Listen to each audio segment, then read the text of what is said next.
Hello मेरे रसगुल्लो, कान खोल के सुन लो। आज हम आप लोगों के लिए लेके आए हैं संस्कृत का जो पहला चैप्टर है मंगलम, उसका 30 इम्पोर्टेंट ऑब्जेक्टिव प्रश्न, जहां से आपके बोर्ड एग्ज़ाम में 100% प्रश्न पूछे जाते हैं। तो इस वीडियो को लास्ट तक ज़रूर देखिएगा।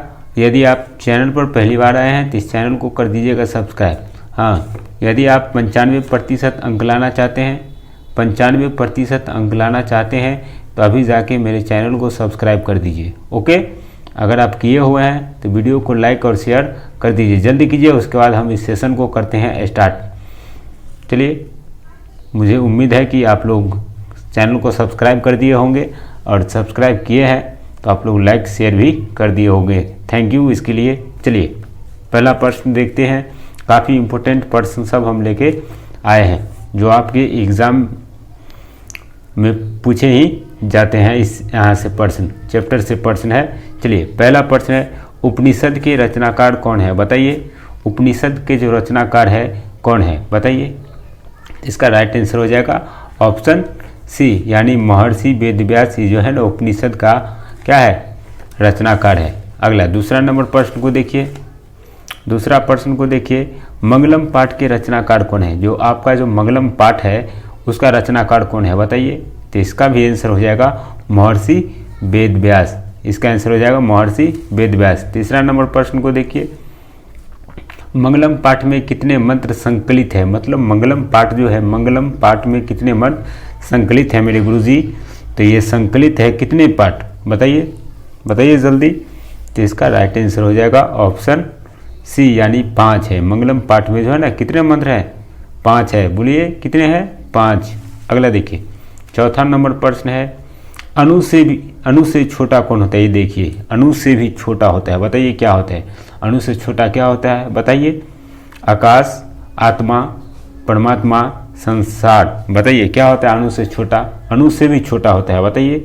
तो इसका आंसर हो जाएगा ऑप्शन बी, यानी आत्मा जो है ना अणु से भी छोटा होता है। अगला 5वां नंबर प्रश्न को देखिए, किसकी जय होती है? बताइए। जय, जय का मतलब हुआ जीत, मतलब किसकी जीत होती है? बताइए। तो बउआ बुआ जानता है।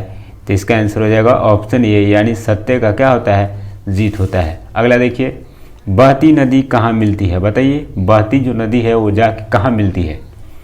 तो इसका आंसर हो जाएगा राइट आंसर ऑप्शन सी, यानी समुद्र में। यह है समुद्र लिखा हुआ है ना, समुद्र लिखा हुआ है मेरे गुरुजी। चलिए, अगला 7वां नंबर प्रश्न को देखिए, जंतु के हृदय रूपी गुफा में क्या स्थित है? जंतु का जो हृदय रूपी गुफा है उसमें जो है क्या स्थित रहता है? बताइए। बोलिए जल्दी, कमेंट कीजिए। तो इसका आंसर हो जाएगा ऑप्शन ए, यानी आत्मा। जंतु का जो हृदय रूपी गुफा है ना उसमें कौन रहते हैं? आत्मा। ओके, अब 8वां नंबर प्रश्न को देखिए, क्या मंगलम पाठ किस प्रकार के मंत्र है? मंगलम पाठ में किस प्रकार के मंत्र हैं? बताइए। इसका आंसर बोलिए। 8 नंबर का आंसर हो जाएगा ऑप्शन ए, यानी पदात्मक। काफ़ी इंपॉर्टेंट प्रश्न है, इसको इग्नोर करके नहीं जाएंगे, नहीं तो पछतावा के सिवा कुछ नहीं मिलेगा आपको। चलिए, अगला देखिए, देवलोक का मार्ग किससे प्राप्त होता है? देवलोक का मार्ग किससे प्राप्त होता है? बोलिए, बोलिए। देवलोक का मार्ग जो है, देवलोक का मार्ग किससे प्राप्त होता है? तो इसका तो बुआ बुआ इसका भी जानता है, जो सत्य, यानी सही सही बोलिएगा, सत्य सत्य। तो अब क्या हो जाएगा? देवलोक का मार्ग प्राप्त हो जाएगा। 10वां नंबर देखिए, अगला, सत्य से क्या प्राप्त होता है? बताइए। इसी का उल्टा कर दिया यहाँ पर, सत्य से क्या प्राप्त होता है? बताइए। तो इसका आंसर हो जाएगा ऑप्शन सी, यानी देवलोक। सत्य से क्या होता है? देवलोक का रास्ता मिल जाता है। अगला देखिए, 11 नंबर है, मनुष्य को वश में कौन कर लेता है? बताइए। मनुष्य को, मृत्यु को वश में कौन कर लेता है? बताइए। मूर्ख आदमी कर लेता है, अज्ञानी कर लेता है, या विद्वान कर लेता है, या कोई नहीं करता है? बताइए कौन होगा इसका आंसर? तो इसका आंसर हो जाएगा ऑप्शन सी, यानी विद्वान जो होते हैं ना वही मृत्यु को अपने वश में कर लेते हैं।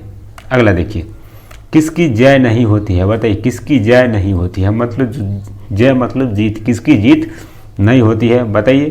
तो इसका राइट आंसर हो जाएगा असत्य की, है ना। सत्य की जीत होती है, असत्य की जीत नहीं होती। चलिए, ये किसकी जय नहीं होती है, मतलब किसकी जीत नहीं होती है, तो हम लोग जानते हैं असत्य की जीत नहीं होती है। अगला देखिए, मंगलम पाठ में किसकी महिमा का गान होता है। मंगलम मतलब मंगलम पाठ जो है उसमें किसकी महिमा का गान गाया जाता है, बताइए। इसका राइट आंसर हो जाएगा ऑप्शन सी, यानी परमात्मा का क्या किया जाता है, गान गाया जाता है मेरे गुरु जी। चलिए अगला देखिए, बताइए इसका राइट आंसर। ये भी काफ़ी इंपॉर्टेंट प्रश्न है, पूछा गया प्रश्न है। उपनिषदों की संख्या कितनी होती है, बताइए। उपनिषद जो है हमारे पास उसकी संख्या कितनी होती है, बोलिए। तो इसका आंसर हो जाएगा 108, यानी option B is a right answer. अगला देखिए, मंगलम पाठ कहाँ से संकलित है, बताइए। मंगलम पाठ कहाँ से संकलित है, बताइए। तो इसका राइट आंसर हो जाएगा ऑप्शन सी, यानी उपनिषद से। मंगलम पाठ कहाँ से संकलित होता है, उपनिषद से, है ना। हम लोग जानते हैं उपनिषद की संख्या कितना 108 होता है। चलिए 15 प्रश्न हो गए हैं, अब 16वां प्रश्न को देखिए। क्या है, परमात्मा की महिमा का वर्णन किस में किया जाता है। परमात्मा का जो महिमा है उसका वर्णन किस में किया जाता है, बताइए। तो इसका राइट आंसर हो जाएगा ऑप्शन ए, यानी कठोपनिषद में। कठोपनिषद में क्या दोस्तों, कठोपनिषद में। अगला देखिए, सत्य का मुख किससे ढका हुआ है, मतलब सत्य का जो है ना मुख, मतलब मुंह किससे ढका हुआ है, बताइए। तांबा से ढका हुआ है, कि चांदी से ढका हुआ है, कि लोहा से, कि हिरणमय पात्र से, बताइए किससे ढका हुआ है। तो इसका राइट आंसर हो जाएगा ऑप्शन डी, यानी हिरणमय पात्र से, है ना। इसको इग्नोर करके बिल्कुल ही ना चले। अगला देखिए, सत्य धर्म प्राप्ति के लिए किसे हटा देना चाहिए, मतलब सत्य का धर्म प्राप्ति के लिए आप किसे हटा देंगे, बताइए किसको हटाना चाहिए। तो इसका आंसर हो जाएगा स्वर्ण पात्र को, यानी स्वर्ण मतलब सोना भी बोलते हैं इसको, तो स्वर्ण पात्र को उसी को बोलते हैं। अगला देखिए 19 नंबर प्रश्न को देखिए, मंगलम पाठ में किसके सिद्धांत का वर्णन है। मंगलम पाठ में जो है किसके सिद्धांत का वर्णन है, बताइए। तो इसका राइट आंसर हो जाएगा ऑप्शन बी, यानी दर्शन शास्त्र का क्या है, वर्णन होता है। मंगलम पाठ में किसके सिद्धांत का वर्णन है, तो इसका आंसर हो जाएगा दर्शन शास्त्र में।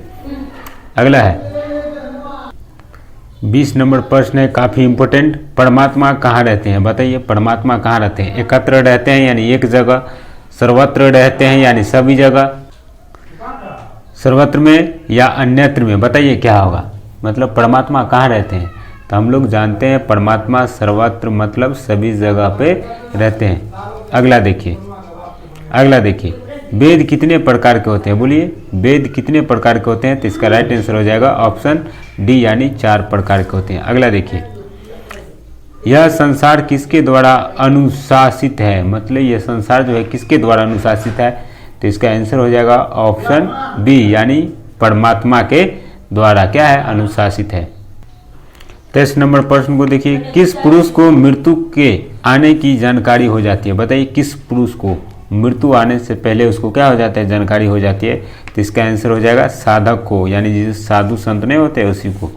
अगला देखिए, नदियाँ समुद्र में कैसे मिलती है, बताइए।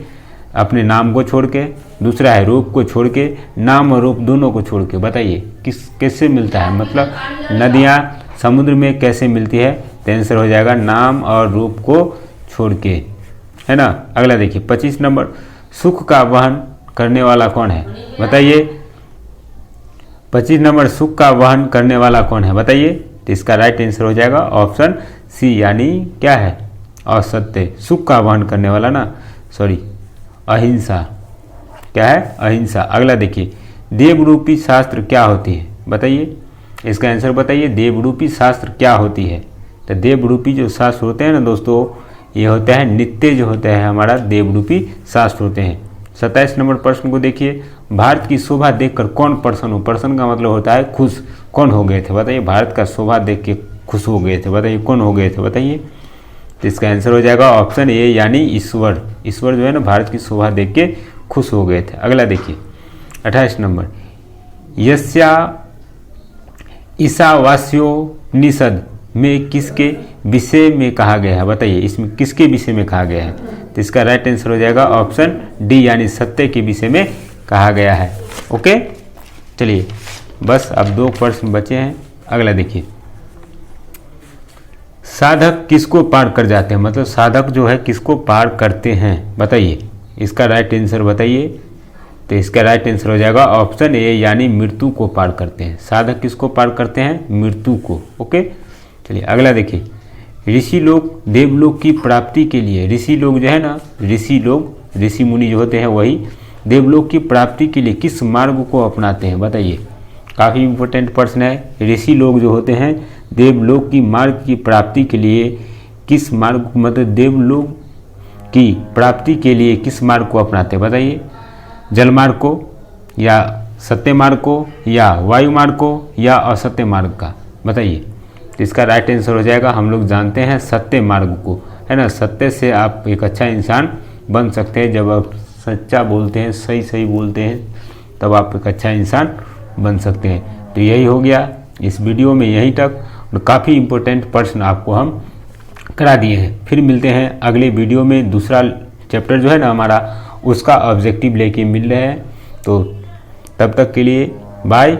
और हाँ, अगर आपको इसका PDF चाहिए तो डिस्क्रिप्शन का जो लिंक है ना, उस डिस्क्रिप्शन, मेरे वीडियो के नीचे एक डिस्क्रिप्शन है, बुझने आता होगा आपको डिस्क्रिप्शन खोलिएगा तो वहाँ पर टेलीग्राम का लिंक दिया गया होगा। वो टेलीग्राम में जाके आप वहाँ से, मतलब मेरे टेलीग्राम से जुड़ जाइएगा तो इसका PDF आपको मिल जाएगा वहाँ पर। और काफ़ी इम्पोर्टेंट प्रश्न PDF वहाँ पर डाला जाता है। ओके, मन लगा